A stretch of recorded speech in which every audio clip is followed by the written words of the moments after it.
Les damos la bienvenida. En esta ocasión vamos a debatir la moción que dice: esta casa legalizaría la eutanasia en caso de enfermedades graves. Por la casa de proposición tenemos a Mauricio. ¿Tu pronombre? Hola, indiferente. Muy bien, Mauricio va a ser el primer orador. Sebastián. Hola, mis pronombres también son indiferentes. Segundo orador. Y en el tercer lugar está Cristian. Pronombre él. Muy bien. Y el látigo va a estar a cargo de Mauricio. En la casa de oposición tenemos a José. ¿Tu pronombre? Él. Muy bien, José, primer orador. Daniela. Hola, ella. Muy bien. Jean-Paul, ¿tu pronombre? Él. Y como látigo va a ser José. Como saben, cada orador, excepto el látigo, tiene 8 minutos, primer y último minuto blindado, es decir, que no se pueden hacer puntos de información. Los oradores los látigos no reciben puntos de información y tienen 4 minutos para hablar.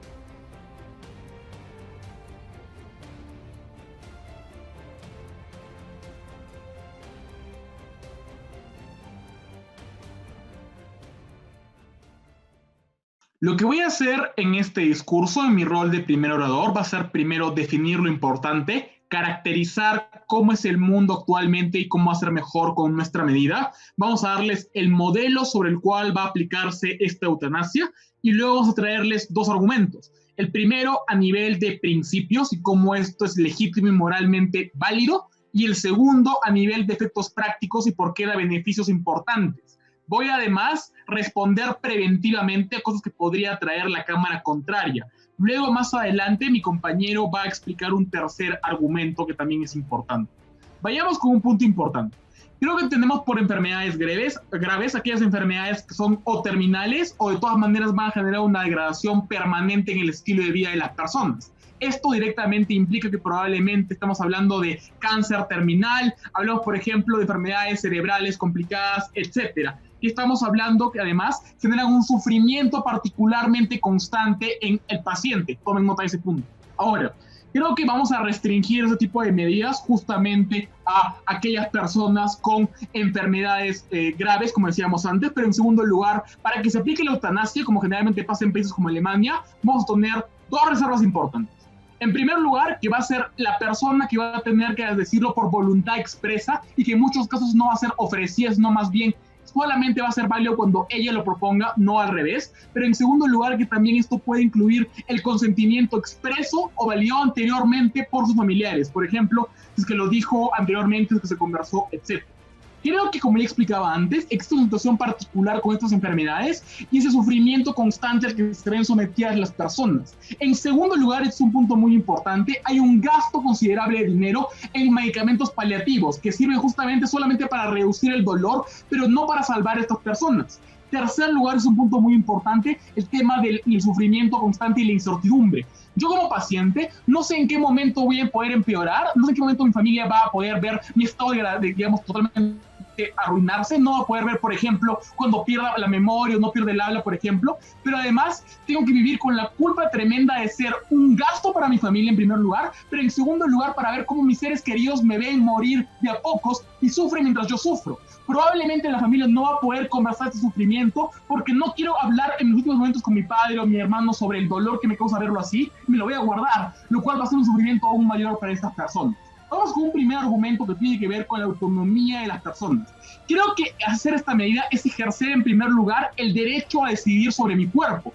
Creo que esto se da por dos razones. En primer lugar, porque el cuerpo de las personas es propiedad de cada uno y decide qué hacerlo, de la misma manera en que el Estado no te puede obligar a concebir, tampoco te puede obligar a qué hacer con tu cuerpo, a menos que dañes a otras personas. Pero en segundo lugar, esto es incluso más importante, creo que además hacer el cuerpo un factor íntimamente mío, que es la forma en la que yo me presento con el resto y todo lo demás, hace que yo tenga un ejercicio particular de la autonomía y agencia sobre él. Pero vamos con un punto más importante, que es el tema de la vida digna. Creemos, y ese es un punto muy importante, que la vida solamente tiene sentido en cuanto le damos un significado y le damos importante dignidad. Creo que esto no se está cumpliendo directamente en el mundo en el que no hay eutanasia. ¿Por qué? Porque primero que nada, se me ha rechazado mi decisión de morir a cargo de mi sufrimiento y tengo que vivir con ese rechazo. Pero en segundo lugar, tengo que vivir una vida de constante dolor, de culpa permanente, de gastos de mi familia, pero sobre todo de incertidumbre y justamente tristeza. Creo que una vida así es indigna porque creo que directamente no genera beneficios a las personas. Oposición nos podría decir que igual hay buenos momentos. El problema es que sistemáticamente estoy sometido a una presión y a un dolor incuantificable e inconmensurable que el Estado no puede predecir y por lo tanto no puede obligarme a mí a vivirlo. Pero en segundo lugar es un dolor que también estoy causando yo a terceros y que yo no quiero causar. Creo que lo que está haciendo directamente el Estado es, uno, negarme la posibilidad de vivir o rechazar vivir una vida indigna en este caso, pero en segundo lugar a ejercer un derecho que en verdad me pertenece a mí mismo. Acabamos con un punto muy importante. Ya constantemente reconocemos que la vida solamente vale cuando es digna. Miren cómo en las narrativas de heroísmo incluyen, por ejemplo, que en las guerras, en las películas de guerras, las personas sacrifican a su compañero muy malherido para que ya no sufra. Este es un principio considerable que tienen las personas, que es mantener por sobre todo la dignidad, porque creemos que es ese factor principal lo que define a un ser humano. Creo que nuestro sentido de compasión, nuestra capacidad de vivir en plenitud, nos diferencia de los animales y por lo tanto hace que nuestra vida sea valiosa. Cuando esto ya no existe, ya no es una vida digna y creemos que la única persona que tiene la facultad de decidir cuándo su vida es digna es esa persona, pero sobre todo cuando hay factores objetivos que directamente que generan justamente ese sufrimiento constante y que no podrían ser negados por la cámara contraria. Ahora, vamos con un segundo punto que es a nivel de efectos prácticos, pero antes un punto a primera oposición.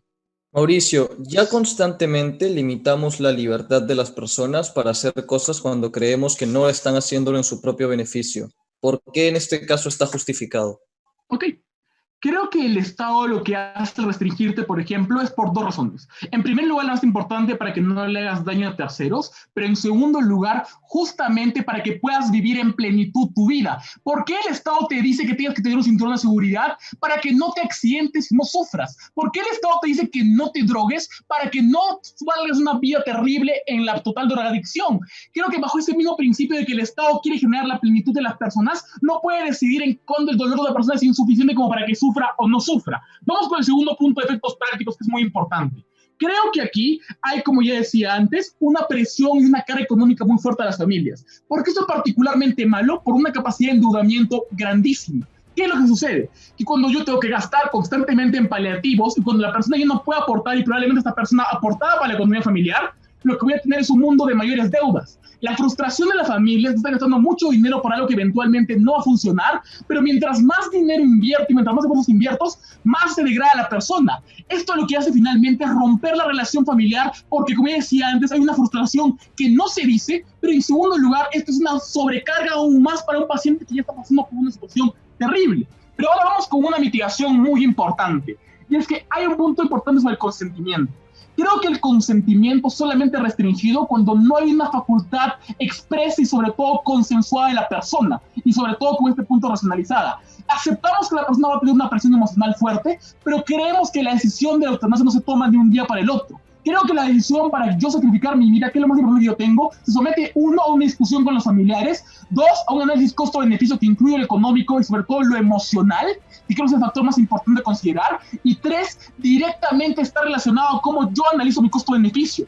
Incluso aunque una persona pudo haberse arrepentido, además, es algo que nunca podremos poder medir, mientras que sí podemos medir que las personas que lo quieren hacer jamás en el mundo oposición podrán hacerlo. Y entonces por ese análisis de certidumbre me queda muy claro por qué más importante es la libertad de esas personas en el momento en que lo decidan versus la pequeña capacidad de que una persona se arrepiente.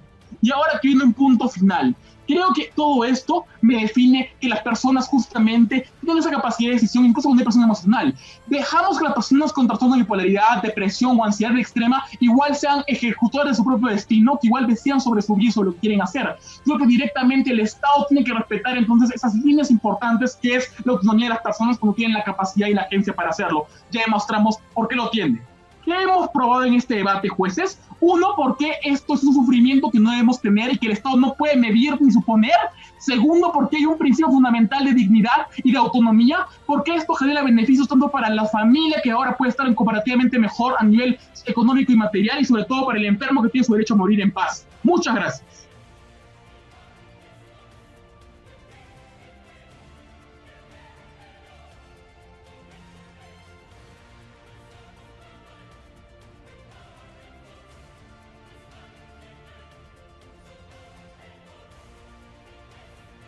Lo primero que voy a hacer como el primer orador de la Cámara de la oposición es abrir un poco más el debate.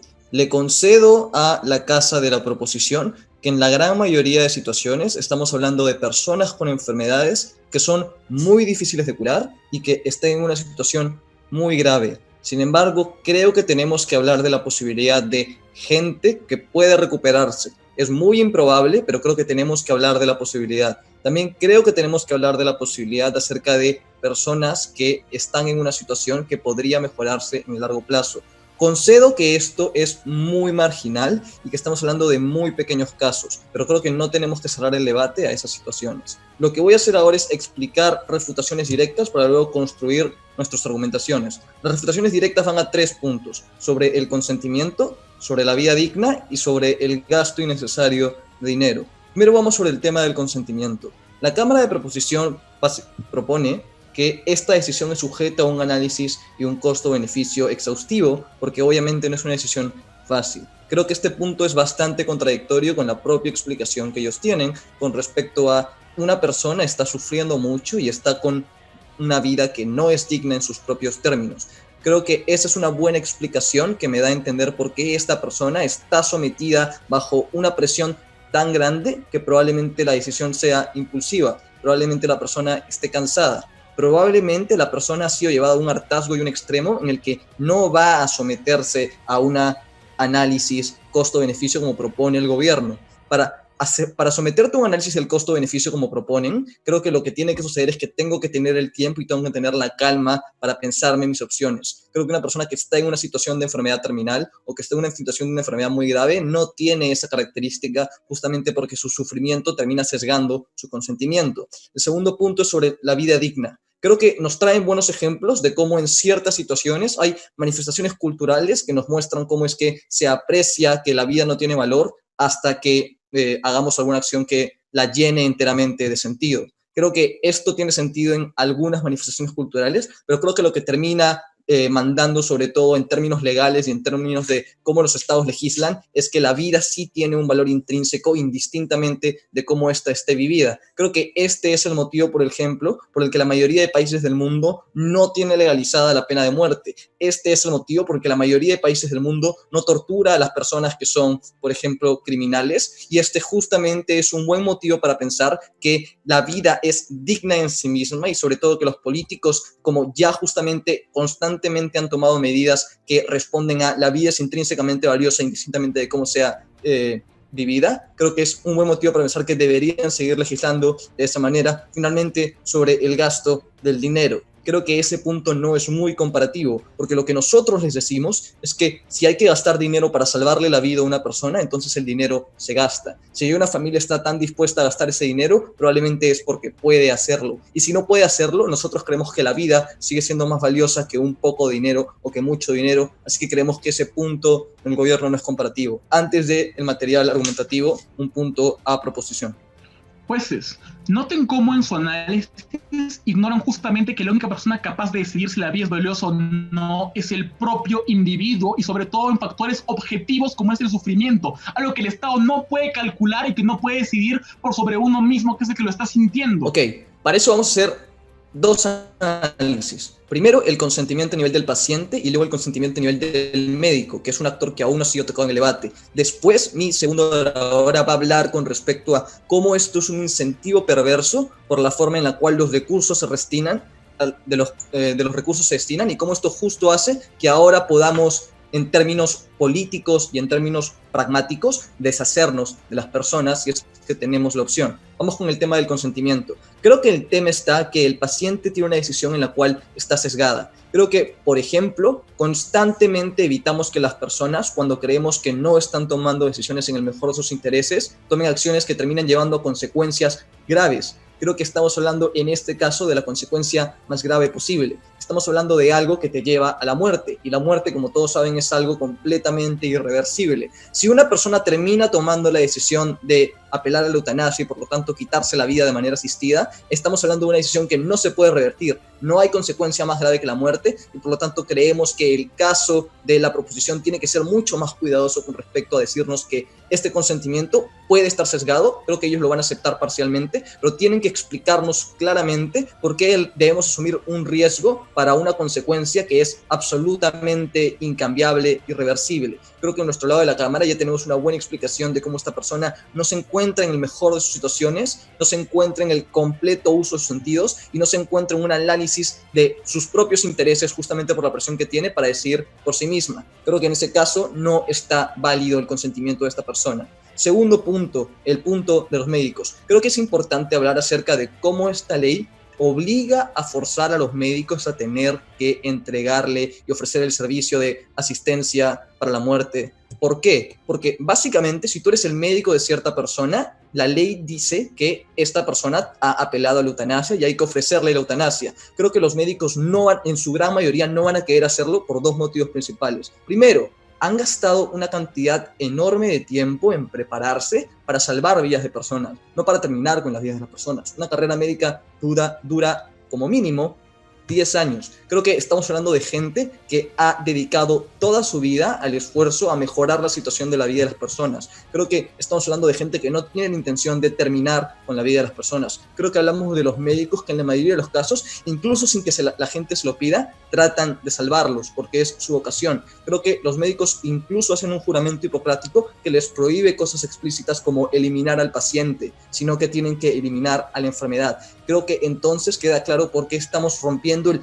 propio consentimiento de los médicos. Creo que si a proposición le importa mucho los principios y cómo estos se materializan en básicamente el consentimiento de las personas, tenemos que hablar de cómo rompemos el consentimiento de los médicos para poder o no decidir si toman la decisión de quitarle la vida a otra persona. Creo que en su lado de la Cámara tienen que comprometerse con que la ley los termina obligando, porque es tu trabajo, porque esta persona tiene el derecho a pedir que le quiten la vida, y tú como médico tienes que respetar su derecho a que le quiten la vida y por lo tanto tienes que darle el procedimiento. Creo que proposición tiene que explicarnos claramente por qué debemos de romper el consentimiento del médico. Así que el siguiente punto va a explicarles de manera bastante preventiva cómo es que esto es perjudicial. Les voy a sentar las bases del siguiente argumento. Les vamos a hablar de manera muy clara con respecto a cómo actualmente no tenemos suficientes recursos para todo el mundo. Como ellos mismos dicen, los tratamientos paliativos son los únicos que existen en la mayoría de los casos, pero también estamos hablando de justamente situaciones en las cuales los recursos no sobran. Por ese motivo, si existe la posibilidad de dejar de usar tantos recursos en una persona ofreciéndole la eutanasia o presionándola para que acepte la eutanasia y justamente tener que gastar menos recursos en esta persona porque en vez de gastar mucho en darle paliativos, solo debo darle una inyección letal, creo que es más probable que esa medida sea adoptada. Esa es la siguiente comparativa que le voy a traer mi siguiente oradora. Creo que hasta acá les hemos probado de manera muy clara por qué no debemos romper con el consentimiento del médico, por qué el consentimiento del paciente está sesgado y por qué justamente esto es lo más relevante del debate. La vida es intrínsecamente valiosa para la proposición. Creemos que para el gobierno no ha dado una justificación aún suficiente de por qué no lo es.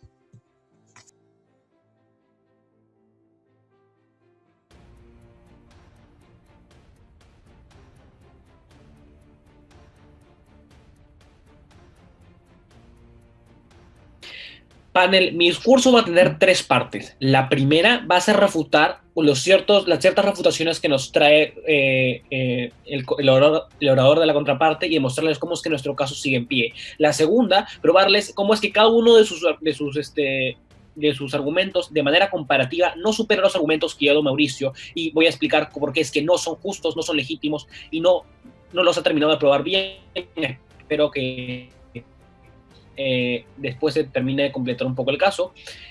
Y tercero, voy a argumentar el argumento de por qué es que creemos que igual se va a dar eutanasia en todos los lados y es mejor justo por eso de que sea legal a que sea ilegal.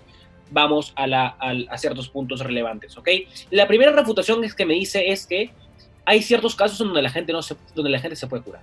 Creo que la moción nos dice enfermedades graves porque aceptamos de que la posibilidad que se cure es enana. En ese sentido, creo que es justo debatir este debate en, valga la redundancia, en la generalidad de los casos. Creo que vale más el sufrimiento de un montón de individuos y estas personas que se van a recuperar igual siguen sufriendo a que por una población reducida de personas tengamos que justificar el sufrimiento de muchísimas personas y tengamos que violar su derecho a la autonomía, su derecho a la libertad, su derecho a la libre elección. En ese sentido, creo que este debate no va de eso. Creo que me decía de que tengo demasiado sufrimiento y es uno de los puntos en los que voy a ir a explicar cómo es que tenemos autonomía y libertad de expresión y tenemos ese derecho intrínsecamente como personas a tenerlo. Y creo que me decía, ¿no? El punto de que la gente no acepta la pena de muerte y que existe una valoración general en el mundo. Creo que en primer punto, esto falta de un análisis previo. Creo que su argumentación depende de un mero ejemplo, es decir, la gente valora esto. Creo que eso es algo que podemos cambiar justamente cuando hacemos este tipo de emoción. Creo que la gente empieza a valorar el sufrimiento de los ciertos individuos y que eso es más importante que la vida en abstracto. Creo que si, por ejemplo, el debate iba de ejemplos, yo también les puedo poner un ejemplo de cómo es que varios países permiten que, por ejemplo, cuando hay muerte cerebral se desconecta al paciente porque se entiende que ya no tiene capacidad de vivir o de vivir en plenitud y por lo tanto no valoran la vida en abstracto. Creo que justamente por este punto ya les vamos ganando la comparativa. Vayamos a refutar cada uno de los argumentos que nos trae la contraparte. El primer argumento que nos trae es el que no puedo tomar bien las decisiones. Nótese, panel, cómo es que la persona puede tomar la decisión en otro momento, lo que ya le venía diciendo Mauricio. Creo que cuando se hace este tipo de medidas y se vuelve algo mediático, creo que ya hay un incentivo para que las familias conversen esto con sus hijos o lo conversen entre hermanos o con quien sea, a que hola, escúchame, si me llegase a pasar esto, ¿qué es lo que tú harías? ¿Cómo reaccionas frente a esta situación? Y creo que ya en ese momento la gente ya puede decidir. El argumento a la contraparte de una premisa falsa, que es que la persona está tomando la decisión en el momento. Pero creo que incluso que esté tomando, y por eso cuando Mauricio hablaba del análisis de costo-beneficio, se podía hacer desde antes, es decir, si en verdad tenemos las capacidades económicas para hacerlo, si en verdad se justifica el sufrimiento de la familia y el tuyo, y ese tipo de cosas se pueden hacer en otro momento. Pero creo que incluso cuando es el mismo momento, creemos que no es justo quitarle la libertad al individuo. Creo que bajo ese razonamiento esa persona nunca podrá decir absolutamente nada. ¿Por qué? Porque le estás quitando la capacidad de decidir. ¿Cuál es la diferencia con esto y otras situaciones como por ejemplo cuando tengo sensación de venganza o de rabia? El problema es que estas son sensaciones momentáneas. Creo que cuando esto es una enfermedad permanente, genero que le estoy quitando la libertad del individuo por el resto de su vida. No va a poder volver a decir. Creo que en una situación de pleno sufrimiento, en donde es el único individuo el que conoce ese sufrimiento, desde la Cámara de la Proposición consideramos que no es justo quitarle otro derecho, que es el derecho a decidir sobre quién él es el único que sabe cómo en verdad se está sintiendo y si en verdad deberíamos hacer aplicar, en verdad eso quieren de quitarse la vida porque siente que ya no puede vivir más de esa manera. Creo que por eso mismo preferimos que tenga la libertad de decidir si en verdad estás tan mal o prefiere dejar de vivir en una situación donde el 0.1% de las personas se recuperan a que lo siga haciendo. El otro argumento, que es el de los médicos, creo que es meramente procedimental. Creo que es de mero procedimiento. Creo que, me decía, es que los médicos no quieren quitar la vida, sino eliminar la enfermedad. Ok, pero ¿qué pasa cuando las enfermedades no pueden ser quitadas? O cuando el 0.1% es la posibilidad. ¿Se justifica en verdad el sufrimiento de esos individuos a través de la pequeña y mera posibilidad de que ciertas personas se juren? Nosotros creemos que no. Creemos que incluso aunque no quieran hacerlo, el Estado tiene la capacidad para obligar a estas personas a hacerlo en la justificación del bienestar de la sociedad, como hace con muchísimas cosas cuando, por ejemplo, el Estado obliga a ciertos profesores a que enseñen sobre educación sexual, a pesar que ellos no lo crean porque considera que hay un fin social detrás y que trae más beneficios que perjuicios para los individuos. En ese sentido, punto de la contraparte. Punto. Ok, Sebastián. Justamente cuando no existe otra opción más que la enfermedad no tiene cura actualmente, es que hay más incentivos en el mundo donde no hay eutanasia para designarle más recursos a la investigación de esa enfermedad. Ese incentivo comparativamente es menor en tu lado de la cámara. José, hay un problema con tu argumento. El problema es que tu argumento no es comparativo. Creo que ese argumento no es exclusivo. Creo que en mi mundo, evidentemente, la gente igual va a estar constantemente buscando que se eliminen esas enfermedades para que la gente no sufra. Nosotros valoramos el sufrimiento y por lo tanto vamos a buscar todos los mecanismos para que la gente nunca sufra, no tenga que enfermarse en primer lugar. En ese sentido, eso es lo que creemos. Último punto de refutación, me decía de que no iba a haber doctores dispuestos a hacer esto. bueno, ya les mostré cómo es que es legítimo que se los obligue, pero igual sí los van a ver. Creo que, por ejemplo, en países como en muchos lugares donde es legal el aborto, hay muchos doctores que están de acuerdo con hacer este tipo de medidas, o por ejemplo en Estados Unidos, algo ya un poco más drástico, cuando varios doctores están aptos para aprobar la pena de la muerte a ciertos, en los estados donde está legítima la pena de muerte. Creo que igual no solo los doctores valoran la vida, sino valoran el sufrimiento, y uno de sus trabajos es eliminar el sufrimiento. Puede cambiar el mandamiento hipocrático y generar que es algo procedimental. Creo que va a cambiar en medida que la ley cambia, todo puede cambiar, no va a ese punto. ¿Qué es lo que les voy a traer ahora? Creo que lo que les voy a traer ahora es cómo es que en ambos mundos, cuando la familia vea que está en tal sufrimiento y la ley me está impidiendo eliminar el sufrimiento de la persona a la que tanto quiero, las personas van a acudir a las vías ilegales. ¿Por qué creemos que acudir a las vías ilegales es peor? Por varias razones. En primera razón, creemos que es un tratamiento muchísimo más riesgoso. Creo que cuando se hace la eutanasia, lo que se busca es eliminar el sufrimiento del paciente. Creo que como vas a un lugar ilegal, que no es una clínica, lo que haces es que el doctor no tenga la suficiente asistencia médica. Cuando no tiene la suficiente asistencia médica, es probablemente que no pueda mitigar el dolor del individuo tanto como lo podría hacer en una clínica, y por lo tanto muere sufriendo o lo pueden hacer mal. En segundo, creo que es incluso más costoso. Creo que en ambos mundos es costoso esto, pero ¿por qué es más costoso? Porque ahora el médico tiene que asumir un riesgo que no asume en el mundo en donde es legal, lo que altera la ley de la oferta y la demanda, parece la gente que quiera la eutanasia y no, y genera de que los mismos médicos cobren más por este tipo de cosas porque están poniendo su carrera en riesgo. En ese sentido, creo que generas que haya una especie de clasismo, incluso mayor clasismo, en donde la gente que tiene dinero puede pagárselo y la gente que tiene, por ejemplo, de clase media ya no puede, por ejemplo. Y otro tipo de gente consideramos desde el primer gobierno, desde la Cámara de la Proposición, que incluso cuando que aunque los argumentos de principios no queden en pie y no sea legítimo, creo que como la eutanasia pasa en ambos mundos y en todos lados, preferimos que se haga desde una vía legal, a que se haga desde una vía legal. Preferimos que se respete y que se proteja a los médicos y que no se los ponga en riesgo, que pierdan su trabajo. Por todo lo dicho, muchas gracias.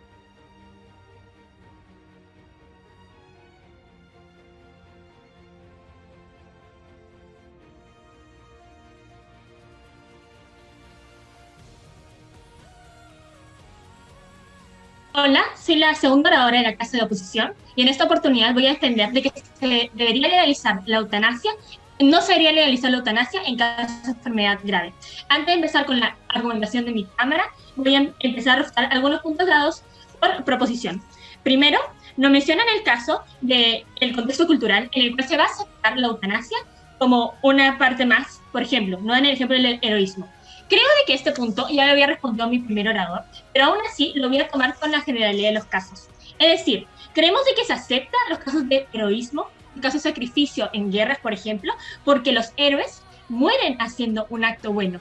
¿Cuál es la situación que ocurre aquí y por qué no aplica en el caso de la eutanasia? Vemos de que no se va a aceptar, porque en este caso la persona no muere por un acto heroico, sino muere derrotado por una enfermedad. Entonces, creemos de que este ejemplo no aplica a la cultura que nos están dando y nos quieren presentar. Creemos que por eso la eutanasia no necesariamente tenemos el mismo valor y por ende a las personas que van a tomar la eutanasia no se le va a tomar como un sacrificio o dignidad. Creemos de que no han ahondado adecuadamente también en la definición de vida digna, pero aún así vamos a decir por qué no se debería legalizar. Otro punto, creemos acerca de la impugnación de nuestra definición, no creemos de que se le debe quitar esta posibilidad que nos quiere vender proposición a otros. Sin embargo, creemos que se deben considerar estos casos que sí son curables, donde hay poca probabilidad, aunque sea el 0,001%, como lo quería presentar el segundo orador de la Cámara Contraria, aún así creemos que son válidos porque muestran de que hay otras razones más allá del sufrimiento, que puede ser el miedo, que puede ser una carga económica, que puede ser una carga emocional, que llevan a que el sesgo de tomar esta decisión siga presente, y creemos que esos puntos ya lo ha explicado muy bien mi primer orador. Con eso voy a seguir con la argumentación. Explicamos el primer argumento, que es consentimiento del paciente. El segundo, el deber de los médicos. Y también acerca de ese punto de los médicos, creemos de que nos dicen de que el Estado va a tener que obligar a los médicos para cumplir esto. Ojo, jurado. Creemos de que este es un peor escenario y creemos que es una carga altísima que se ha conseguido proposición. ¿Por qué? Porque creemos de que esto va a ir en contra de su juramento hipocrático primero, pero más allá de eso, creemos de que obligar a un médico a hacer las cosas hace que vaya en contra de sus mismos principios como profesional y esto le afecta a él.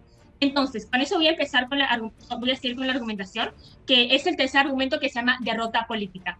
Vergara ya les empezó a desarrollar, José Vergara, mi primer orador, ya les empezó a desarrollar un poco cómo va a haber un incentivo perverso, pero quiero ahondarlo más.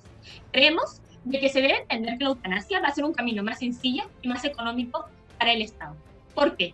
Creemos de que la gente que va a morir con enfermedades graves se les debe caracterizar y entender quiénes son y cómo son. Estas personas tienen habilidades que ya están limitadas por la enfermedad misma, es decir, que van a probablemente fallecer o que lo van a estar por las repercusiones que va a tener la enfermedad. Creemos de que estas personas también son con bajos recursos, porque son personas de que probablemente si toman la eutanasia, un incentivo más puede ser esto de ya no generar gastos para su familia. Igual ese punto ya se lo había resultado el primer orador, pero igual lo vamos a tomar. Entonces, creemos de que estas personas le cuestan dinero al Estado porque usa recursos de ellos como medicamentos, como químicos, como camillas, como médicos, etc. Entonces, creemos de que el Estado no se va a sentir motivado a mantenerlos porque estas personas ya no van a ser mano de obra útil para el país, tal vez ya no sigan pagando impuestos porque no son la inversión al futuro que ellos desean. Creemos de que en ese sentido se entiende que el Estado no está valorando a estas personas y que es muy facilista por parte de la casa contraria decidir la eutanasia y legalizarla. De acuerdo. ¿Por qué esto es importante en el debate? Creemos de que es importante porque si el Estado legaliza la eutanasia, irá en contra de su deber estatal. ¿Cuál es el deber estatal del Estado, jurado? Creemos que el deber es la protección de la vida física de cada ciudadano. Aquí no solo se debe proteger, sino también se le va a eliminar. No se está eliminando el sufrimiento, jurado, se está eliminando al ciudadano que sufre. Entonces, creemos que el Estado debe asegurar el bienestar, aunque sea difícil, aunque sea hasta el último momento de vida de la persona, se debe asegurar la vida de los habitantes. ¿Qué pasa con el caso de proposición y por qué creemos que es tan problemático? Creemos porque se trata de las vidas dignas. No es una definición clara y creemos que su definición de bienestar también entra, por ejemplo, ¿acaso los pobres tienen una vida digna en el mundo actual y por eso se les va a eliminar? Creemos de que hay muchas personas que no tienen una vida digna y aún así no se les tiene que dar la posibilidad de morir porque creemos que eso no es lo que debería hacer el Estado.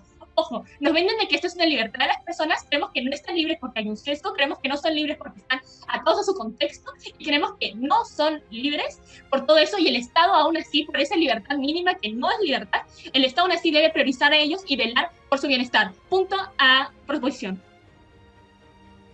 Hay una gran contradicción, porque tu primer argumento dice que el Estado constantemente valora la vida per se, pero luego me dices que el Estado tiene incentivos perversos para matar a la gente en esas situaciones y obligarlos a morir. No me queda claro, o el Estado valora muchísimo la vida per se, o es un perverso que quiere matar a la gente. Solo puede ser una de las dos, no pueden ser las dos. Ok, de acuerdo. Lo que creemos es, y esto lo vamos a dejar más claro, creemos que la eutanasia es una manera facilista y un escape para el Estado.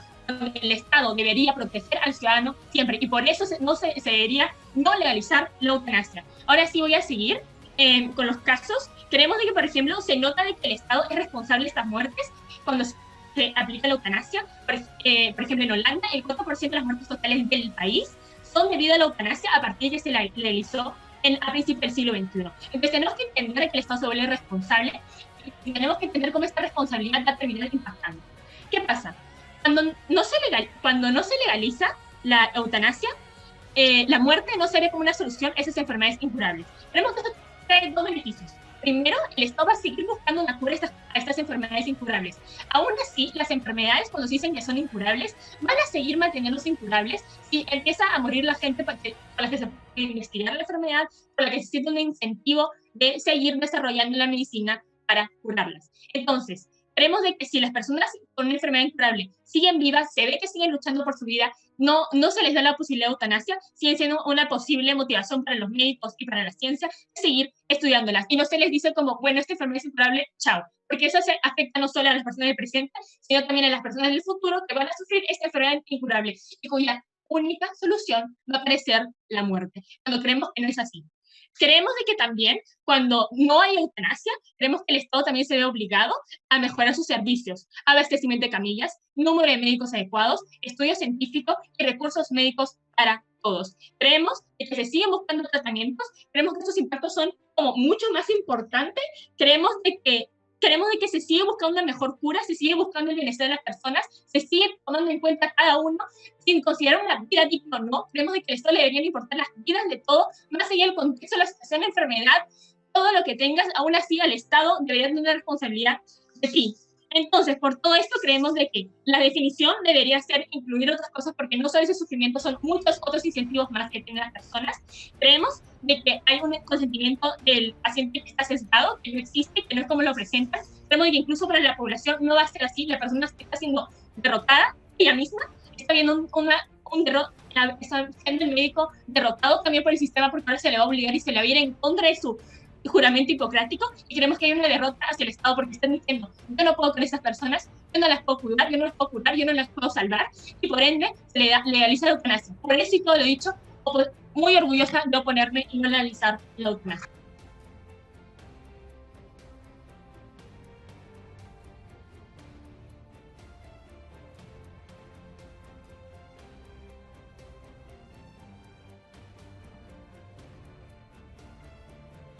Primero voy a empezar con algunas refutaciones al primer argumento que tiene toda oposición, su argumento de consentimiento. Creo que acá hay 3 puntos muy importantes. Creo que el consentimiento nunca es absoluto, siempre depende de una gran variedad de factores. Creo por eso, es lo que decía Mauricio, que es la inconmensurabilidad de los factores. Creo que justamente todas las decisiones que nosotros tomamos en nuestra vida dependen de los diversos factores que influyen en nosotros. Creo que si oposición me quería demostrar de que vamos a tomar una decisión absoluta, no puede. Creo que las decisiones son relativas al momento en donde estamos.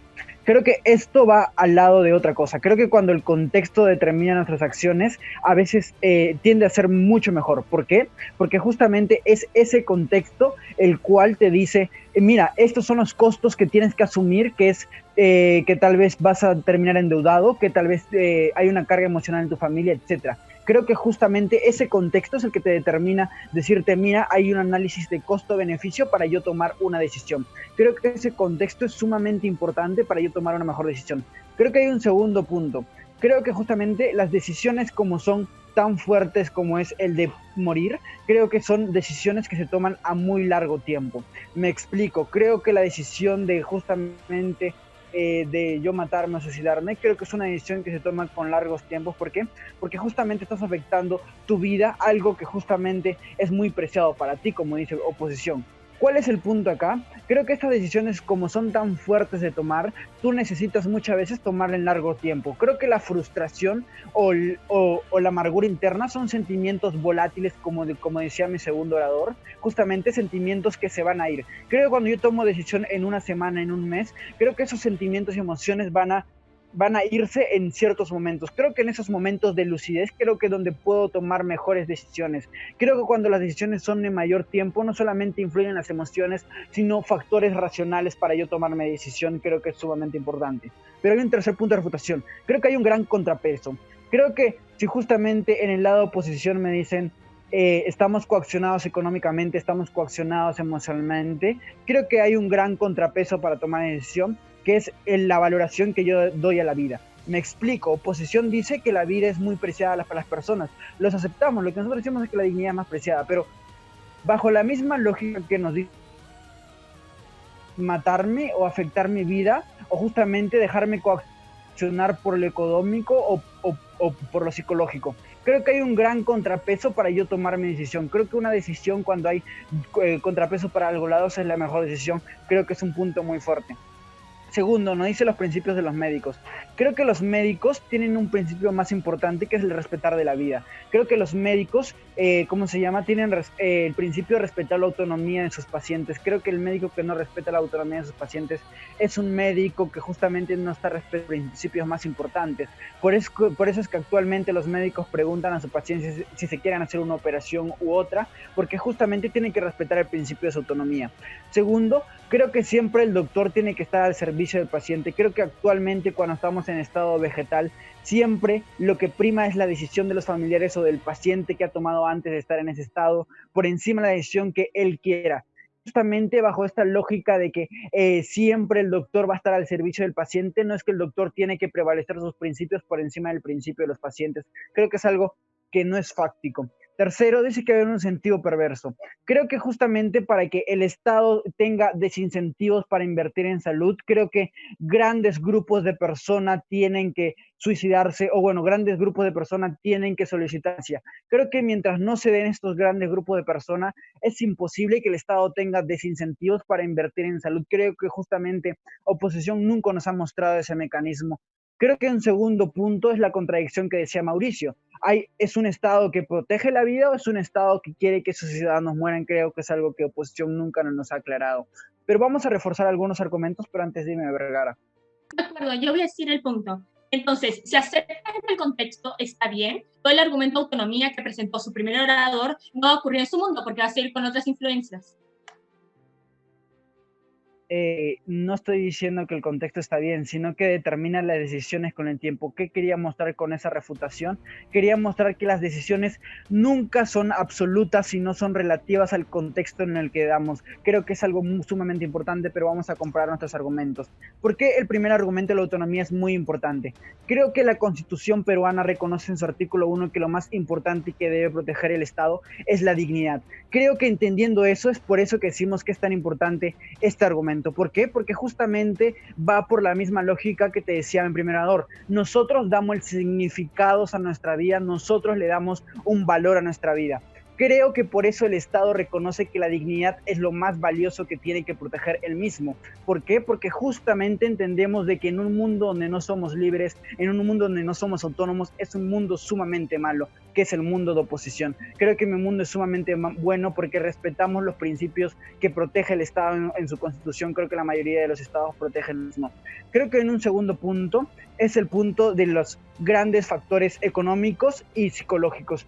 Creo que cuando justamente invierten en mí, tal vez en una enfermedad que no se pueda curar como lo conoció oposición, creo que un gran dinero que justamente podría ser utilizado para el futuro de sus hijos o de su familia va a ser invertido en mí.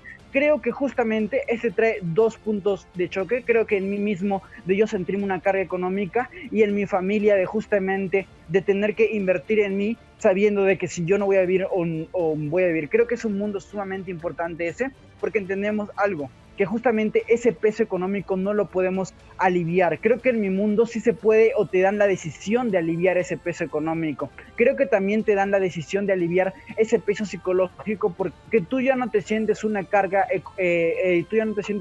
para tu familia. Y segundo, creo que justamente no se rompen las relaciones familiares. Creo que justamente cuando yo me siento como una carga y no le puedo mandar eso a mi familia, o mi familia siente que soy una carga y no lo puede manifestar, genera mucho rompimiento de relaciones familiares, como nos decía en primer orador.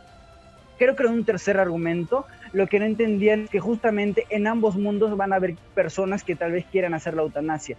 ¿Cuál es el problema? Que en mi mundo sí que van a tener la decisión de poder ver si lo hacen o no. En su mundo lo que va a pasar probablemente es que esta persona pueda tomar caminos ilegales. ¿Saben cuál es el problema de los caminos ilegales para impactarlo bien, como decía el segundo orador? Creo que justamente tiene dos problemas principales. Es que ese camino ilegal es muy peligroso para mi salud. Es por eso que actualmente en Perú, donde el aborto es ilegal, la mayoría de mujeres mueren en los hospitales donde están abortando. Creo que en un segundo punto, creo que prefiero un Estado que justamente subsidie este tipo de tratamientos. ¿Por qué estamos ganando el debate comparativamente? Creo que en cuestión de principios afectamos al actor más importante, que es esta persona que quiere decidir si se hace la eutanasia o no. Segundo, analizamos cómo esta carga social, económica y psicológica afecta a ambos actores y por eso es lo suficientemente impactante para tener siquiera la decisión de si quiero hacerlo o no quiero hacerlo. Y tercero, que en ambos mundos van a querer matarse, pero en mi mundo tienen la posibilidad de tomar decisión. En su mundo tienen la posibilidad de ir a un camino ilegal que es sumamente malo. Creo que a este punto estamos ganando el debate. Muchas gracias.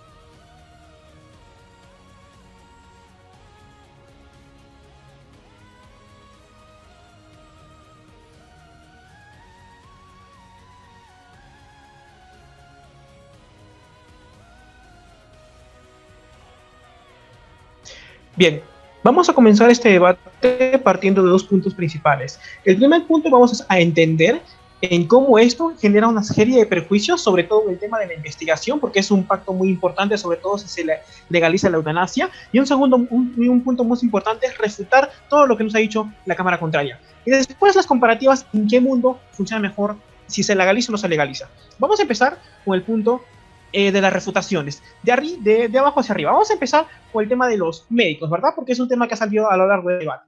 Bien, ¿qué nos ha dicho acerca del tema de los médicos? Que es legítimo que se les sigue, porque el objetivo es eliminar el sufrimiento.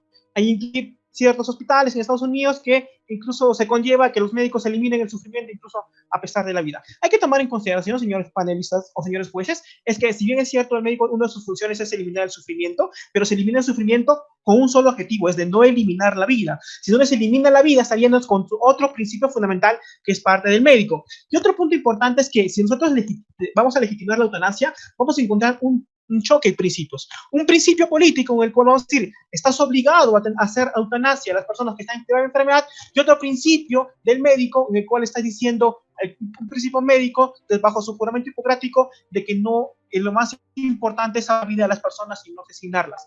Bajo ese principio, tomamos en consideración que el médico es más plausible que elija el segundo por varios motivos. El primero, porque ha sido educado de tal forma de que se respete mucho más la vida, y en segundo punto, porque la mayoría de las prácticas médicas, señores jueces, se basa en la práctica de la beneficencia, es decir, los médicos todo acto que hacen a sus pacientes lo hacen acorde a algo beneficioso. Jamás vas a encontrar un médico que en cierta forma genere ciertas prácticas que va en contra de ese paciente. Pero si incluso que a pesar de eso me quieren decir que va a haber una eutanasia ilegal, que ojo, no entra dentro de este debate, porque si la eutanasia normalmente es ilegal, hay que tomar en consideración que si incluso nos llegan a decir de que va a haber clínicas clandestinas para la eutanasia, va a haber esta clase de cosas como esta clase de negocio turbio para la eutanasia, hay que tener en consideración varios puntos importantes. En primer lugar, vamos a tomar en consideración que en el actual status quo no existe la eutanasia legal, y no veo en la actualidad ni es plausible eutanasias o clínicas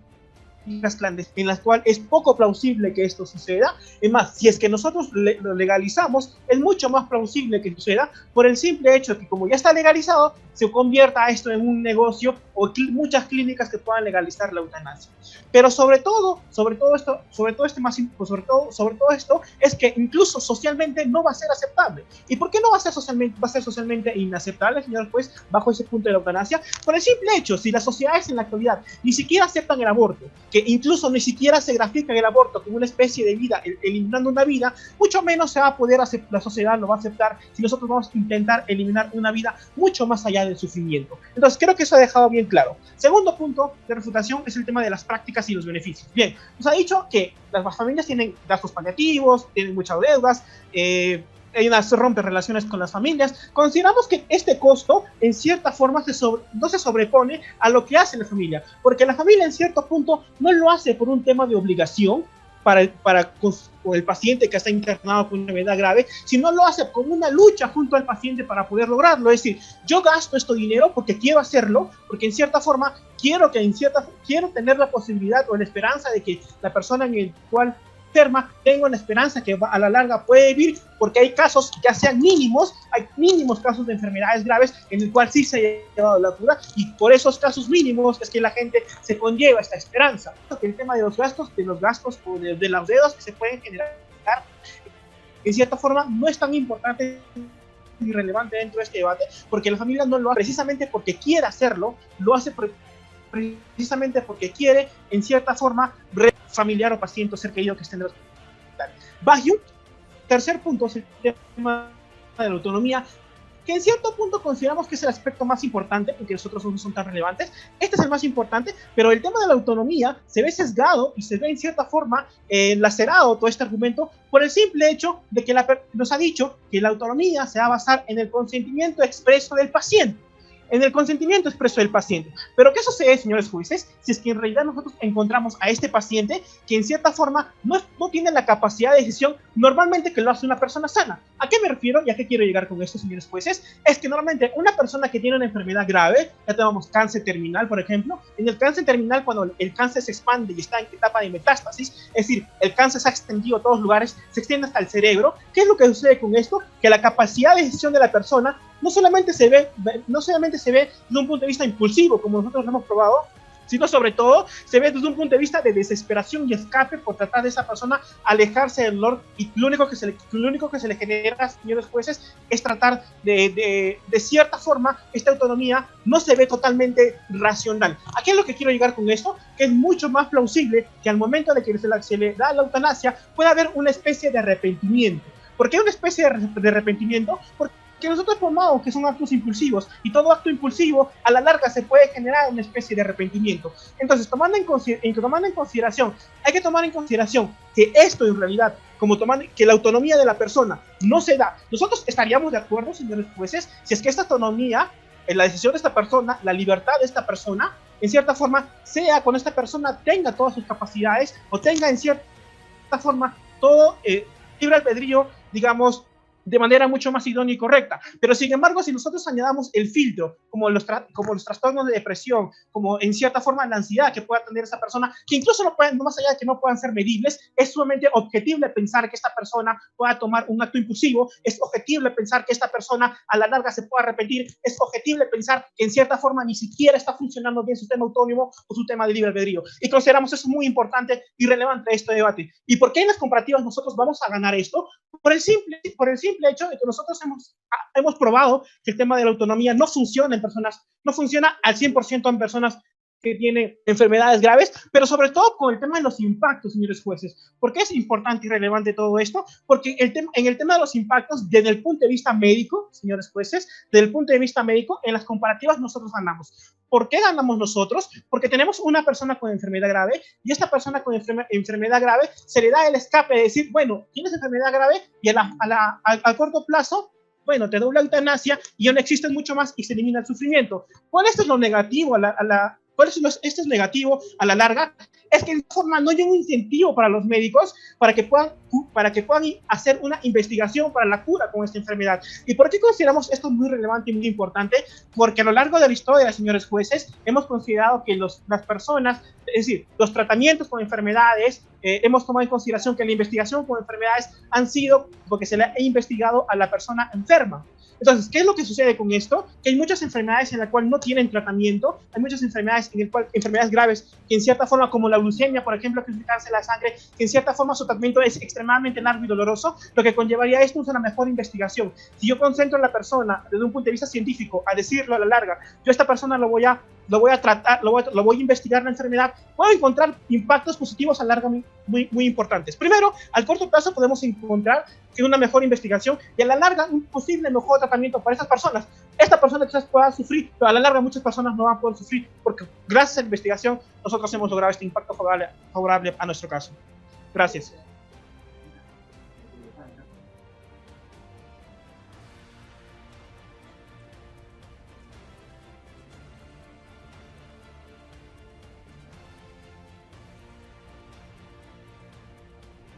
He identificado los siguientes 4 puntos de choque en este debate, que son los que van a definir por qué gana la oposición. El primero es en qué lado hay mayores probabilidades de seguir con esfuerzos para que estas personas puedan curarse.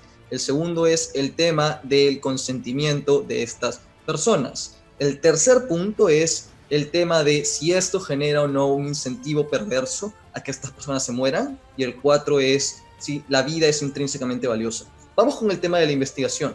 Creo que ya mi tercer orador fue muy claro con esto. Teniendo enfermedades con tan pocos pacientes, tan poca gente está, el incentivo claramente para que estas enfermedades sigan siendo investigadas es la existencia de pacientes. Si yo a un paciente le doy la opción de dejar de estar vivo y por lo tanto ya no existen incentivos para buscarle la cura porque está muerto, entonces claramente es menos probable que se generen investigaciones. No decimos que no van a haber investigaciones, probablemente se mantengan, pero los esfuerzos van a ser menores. Creo que ahí, por ejemplo, mi segunda oradora fue tremendamente clara. En el largo plazo nosotros impactamos en la gente del futuro, porque esa gente va a estar muy agradecida de que justamente ahora tengamos la cura gracias a que tuvimos mayores esfuerzos para conseguirla. Incluso si la cura se consigue en ambos lados de la cámara, se va rápido en nuestro lado de la cámara. El segundo punto es: la vida es sumamente valiosa. Creo que justamente lo que les respondíamos nosotros es que lo importante es cómo se percibe. Creo que si entendemos a la vida intrínsecamente valiosa o no,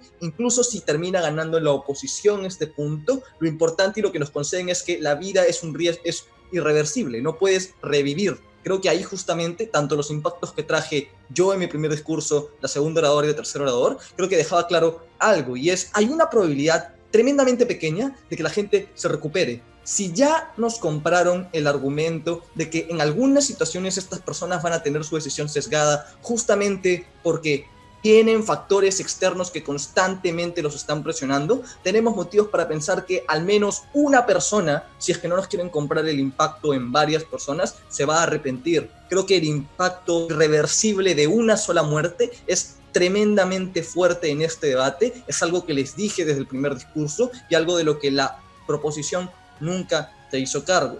Creo que el segundo punto es con respecto al consentimiento. Está fuertemente ligado a esto.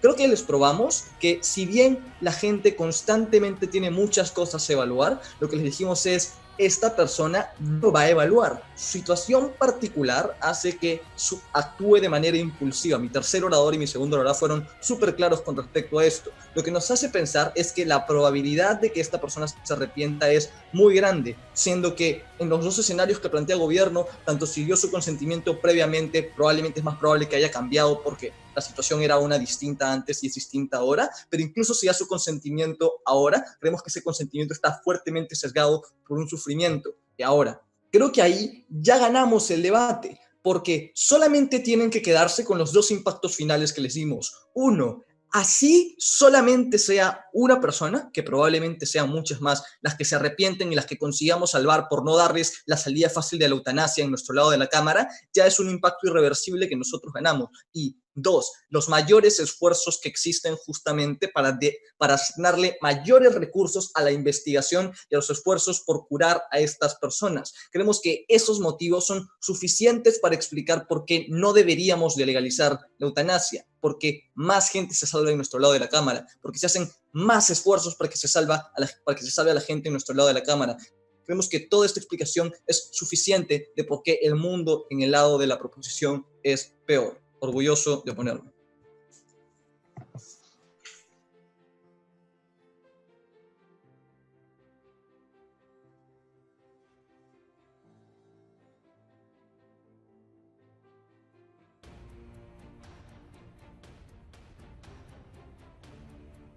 Pues si se dan cuenta en el debate, todos los impactos que trae oposición dependen de haber probado que la vida sea intrínsecamente valiosa, porque entonces el impacto de una muerte es comparativamente más importante que el sufrimiento de muchos. Dependía de que me prueben de que esa vida era muy importante. Problema, jamás lo probaron. Vamos a darles qué mecanismo les trajimos nosotros.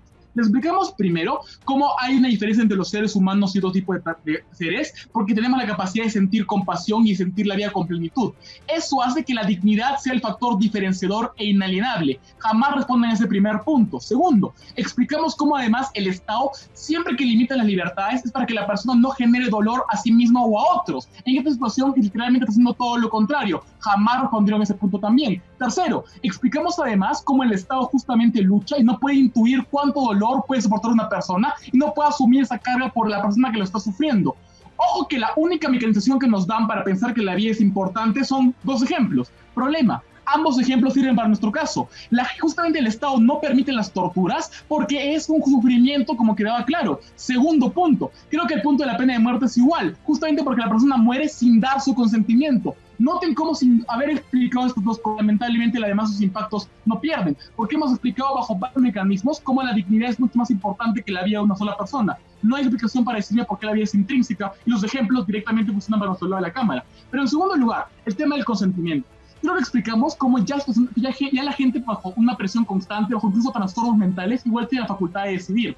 Jamás me explican por qué esto sería diferente a un sufrimiento constante. Creo que la gente ya expliqué cómo la gente con bipolaridad o ansiedad puede sufrir algo muy parecido, pero igual les permitimos tomar decisiones. Había un punto muy importante, y es que explicamos cómo el proceso de la decisión no es justamente de un solo momento, sino que es un parte que justamente involucra discusión con los doctores, la familia, involucra muchos factores. No me queda claro entonces por qué sería diferente otro proceso de decisión. Pero aquí hay un punto más importante, y es el tema de arrepentimiento. Nunca vamos a tener la certeza en su lado de la cámara de que alguien se arrepiente o no, pero sí vamos a tener sí o sí la certeza de que bajo la medida estamos oprimiendo a las personas que quieren hacerlo. Por lo tanto, en su lado de la cámara jamás podremos saber si la gente se ha arrepentido o no, y no podemos evaluar o pasar una moción en base a dudas, sino más bien en certidumbre. La certidumbre es que la gente que quiere morir no va a poder hacerlo porque el Estado se lo está impidiendo, pero incluso aunque lo quieran hacer, van a hacerlo de forma injusta o ilegítima. El punto de la investigación dependía de que me prueben que en verdad la investigación era más importante que el sufrimiento de las personas. Les digo motivos sistemáticos para creer que la dignidad era lo más importante en el debate, pero segundo, les explicamos además cómo el sufrimiento de las personas es incalculable, inconmensurable, y por lo tanto el Estado no puede decidir sobre esto. Ahora, el punto del incentivo perverso, si se dan cuenta, es contradictorio. ¿Por qué? Porque el incentivo perverso está en contra de la idea de un Estado que quiere dar la vida para las personas. ¿Por qué? Porque si es que el Estado fuera tan bueno y cree que la vida es más importante que todo, ¿por qué tendría un incentivo tan fuerte para literalmente matar a personas? Solo lo haría si es que perdiera mucho dinero. Problema, ellos mismos me conceden que son muy pocas personas las que están sufriendo esto, por lo tanto no es un gran gasto para el Estado, y por lo tanto probablemente el Estado no sacrificaría todo este principio de la vida solamente para ahorrarse unos cuantos dólares. Nunca nos dieron mecanismos para creer que una cosa era más importante que la otra. Ahora, el punto de los doctores, creo que lo respondimos explicando, uno, por qué algunos doctores sí van a querer hacerlo por esta relación cercana con el paciente, y como queda claro, son pocos pacientes, por lo tanto no necesitamos muchos doctores, son esos pocos doctores que están cercanos a los pacientes. Ahora, un punto importante, nunca nos ponderan por qué que los doctores se vean obligados en su mejor escenario. Es más importante que todos los pacientes con eutanasia se vean obligados. Jamás respondieron a la lógica del cuerpo y la propiedad y la intimidad, que era muy importante para el punto de la autonomía. Creo entonces que estamos explicando, uno, bajo ahora el mecanismo por qué la dignidad es lo más importante, y ellos no nos dan ningún mecanismo para pensar que la vida es importante por sí sola. Segundo, explicamos cómo el sentido perverso es muy poco plausible, pero sobre todo cómo incluso la investigación comparativamente es más importante que el sufrimiento. ¿Por qué? Porque estamos hablando de personas que han decidido tomar una decisión y el Estado está diciendo que no lo pueden hacer en base a criterios arbitrarios y que no corresponden con el principio básico de la autonomía, pero en segundo lugar con el de la dignidad humana, que queremos ser lo más importante. Por una eutanasia libre, segura y legal, muy orgullosos de proponer.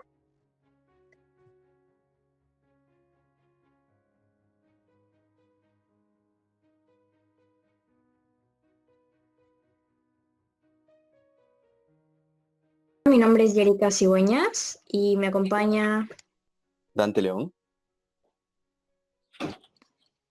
Y vamos a dar el feedback. Primero, consideramos que este debate lo gana proposición, y a continuación voy a dar los argumentos más resaltantes dentro del mismo debate. En proposición nos traen los argumentos de uno, cómo es la autonomía y la vida digna de las personas dentro de un margen de principios. En este sentido, luego oposición nos trae argumentos de cómo la vida en sí tiene un valor intrínseco como bueno, y por tal tenemos que protegerlo. Luego también nos traen, nos hablan sobre el consentimiento, y este es un argumento y un punto que es tocado en ambas cámaras. El consentimiento, si puede ser dado desde la voluntad de las personas y debido a su contexto, o si no deberíamos darle esta libertad a las personas del consentimiento porque no están en calidad de responderlos. Y nos hablan también de un deber estatal, cómo es responsabilidad del Estado en oposición luchar por estas vidas. Sin embargo, dentro de proposición existe un choque con cómo el Estado como tal debería también velar por el no sufrimiento y esta vida digna de los que ya nos hablaban de estas mismas personas. Y por último, nos hablan sobre este contrapeso de los doctores también, cómo estos doctores podrían verse afectados o no en oposición nos dicen que los doctores deberían poder respetar un cierto punto de salvar a los pacientes, sea cual sea la oposición. Entonces, creemos que estos son los puntos más importantes. Sin embargo, los puntos de choque los va a dar Dante, y porque unos argumentos terminaron siendo más importantes al final del debate que otros.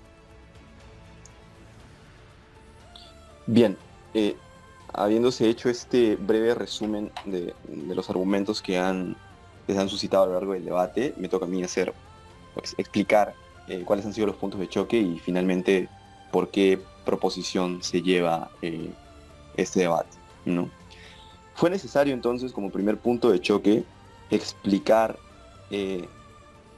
dónde está el incentivo más plausible para que esas personas se curen. Si bien oposición demostró que las personas, que los médicos, cuando matar a estas personas no es una opción, van a querer investigar y van a pedir al Estado mayor inversión para investigación y así evitar el sufrimiento de la gente, nunca llegó a demostrar por qué el hecho de que se permita la eutanasia iba a llevarnos a que inmediatamente ese rol del Estado de querer salvar a la gente o de querer que no muera, ese rol del Estado de querer evitar el sufrimiento iba a verse totalmente opacado y se iba a permitir de que la gente siga muriendo y ya no se iba a investigar en esos tratamientos médicos, cosa que sí logra hacer la casa de proposición, que te dice que hay una falsa dicotomía y por tanto en realidad no existiría un desincentivo tan significativo como lo quiere hacer ver la casa de oposición, y que igual van a seguir investigando porque precisamente esos médicos han estudiado para eso, tienen esa conciencia ética, y el Estado igual va a tratar de invertir en la búsqueda de estas soluciones. Ahora, otro punto de choque muy importante en el debate ha sido, y tal vez el más importante, el tema de en qué mundo, en qué casa, en qué lado del debate se está respetando más la decisión de las personas. Proposición nos dice que es en su lado de la casa, porque precisamente en su lado se le permite que la gente que quiera morir muera, ¿no?, de una manera digna. Y oposición nos dice que en realidad no se le está permitiendo decidir porque esa decisión está supeditada a toda una crisis emocional que está sufriendo el paciente en estos momentos, en los momentos en los que está sufriendo, y que por tanto no se puede tomar una decisión racional en contextos de sufrimiento. Hasta ese momento, ese punto queda para oposición. Pero ¿qué está pasando? Está pasando que se responde este punto en proposición cuando se explica que siempre nuestras decisiones racionales van a estar enmarcadas, supeditadas a un comportamiento, a un contexto, y que este contexto va a influir siempre en las personas. O sea que no existe una decisión racional pura, ¿no?, en ningún lado del debate. Y por eso nosotros creemos que este punto también se lo lleva a la casa de proposición. Ahora, si se genera un incentivo perverso para que las personas mueran, que creo que es un punto de choque muy importante, proposición lo niega, pero incluso nos menciona que si es que oposición ganara, si probara que existe una mínima posibilidad de incentivo perverso, se debe sobreponer por encima la vida digna, ¿no? Entonces, esto es importante porque finalmente hay otro punto de choque, que es si es que la vida es intrínsecamente valiosa, y proposición nos dice que la vida digna es intrínsecamente valiosa, y prueba cómo esta dignidad está incluso defendida en la Constitución, estaba representada a lo largo de la historia y todo lo demás, mientras que oposición solamente se queda en una prueba media y no nos explica por qué la vida por sí, sea digna o no sea digna, es valiosa como tal, ¿no? Entonces, al haberse llevado la mayoría de los puntos de choque, nosotros consideramos que gana la casa de proposición. Y a continuación, lo que voy a hacer es dar unos unos pequeños consejos para la casa de proposición. Y finalmente, mi compañera Yerica les va a dar unos consejos para la casa de oposición. Ahora, quiero que quede claro que lo siguiente que vamos a decir son sugerencias y no se han tomado en cuenta a la hora de evaluar el debate. Bien, son puntos de vista personales que nosotros sugerimos como debatientes a quienes han debatido en esta oportunidad. Entonces, consideraciones generales para la casa de proposición. Nosotros consideramos muy importante la estructura. Creo que en ciertas partes del debate no se distingue en qué momento se está refutando, en qué momento se está reconstruyendo y en qué momento se está argumentando, por lo que es necesario enmarcar, abanderar y explicarle al público exactamente cuándo estás haciendo eso. No digo que en todos los discursos se haya visto este desorden, pero sí en la mayoría.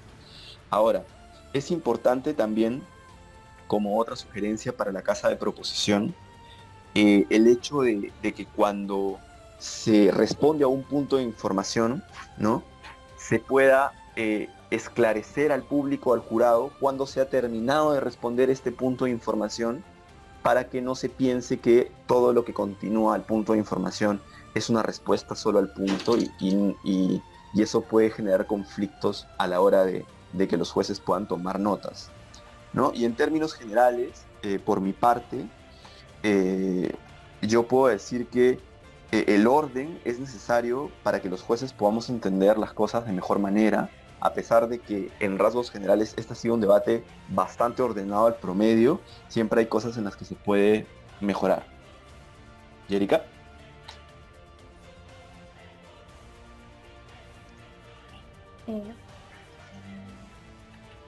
Ya, ahora consejos generales también para oposición.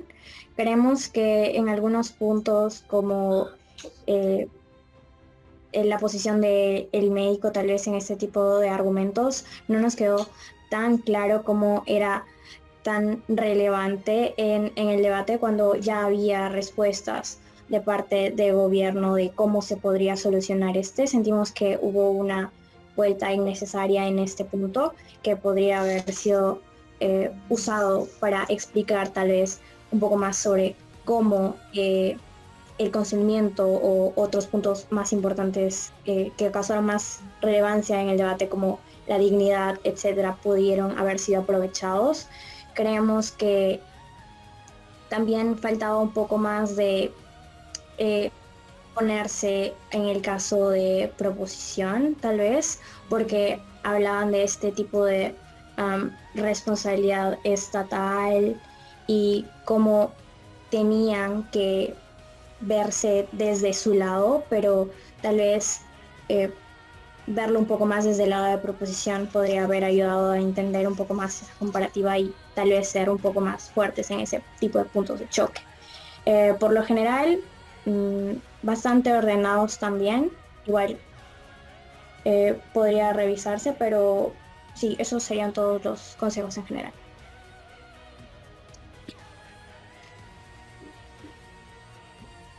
¿Algo más que agregar, Dante? Creo que no. Solo recomendarles a los jueces que es súper importante tomar notas, ¿no? Porque si es que nosotros solamente estamos escuchando, la memoria nos traiciona y finalmente podemos equivocarnos a la hora de tomar un veredicto. Listo, eso sería todo. Muchas gracias.